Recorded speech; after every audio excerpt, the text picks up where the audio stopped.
le 8 décembre.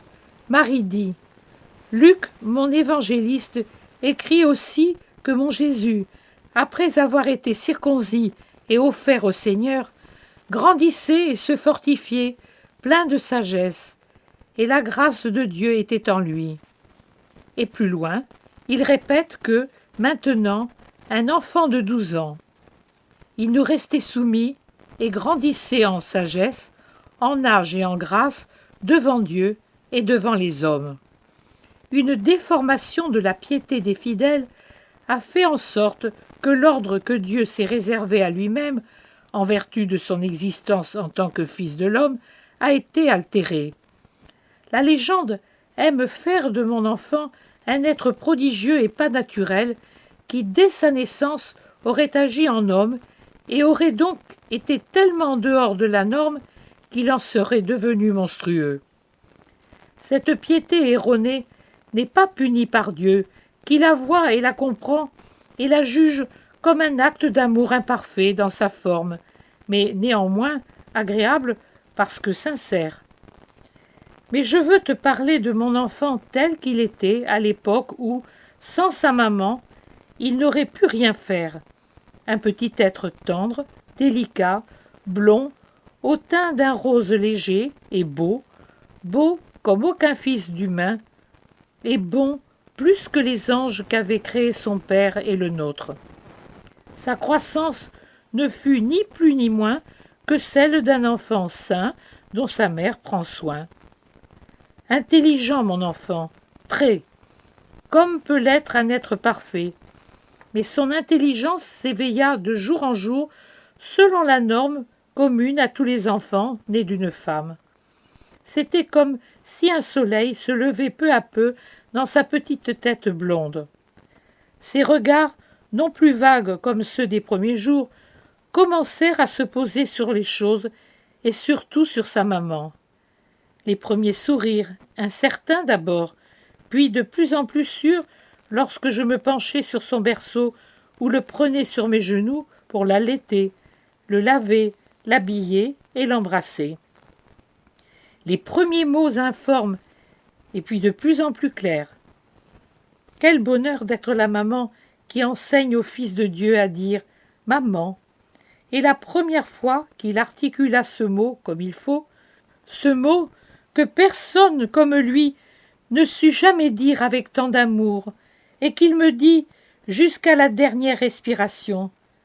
Quelle fête pour moi et Joseph, et que de baisers sur la petite bouche où avaient poussé les premières dents.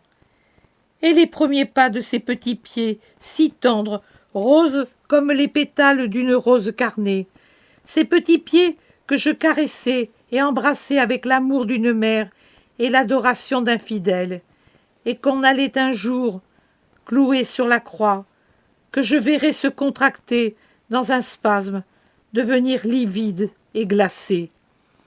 Et ces chutes, quand il commença à marcher tout seul, je courais le relever et embrasser ses bleus. Oh, alors, je pouvais le faire. Je le verrais un jour tomber sous la croix, déjà agonisant, déguenillé, souillé de sang et des ordures que la foule cruelle lui lançait. Et je ne pourrais plus courir le relever, embrasser ses contusions sanglantes. Pauvre maman d'un pauvre fils supplicié.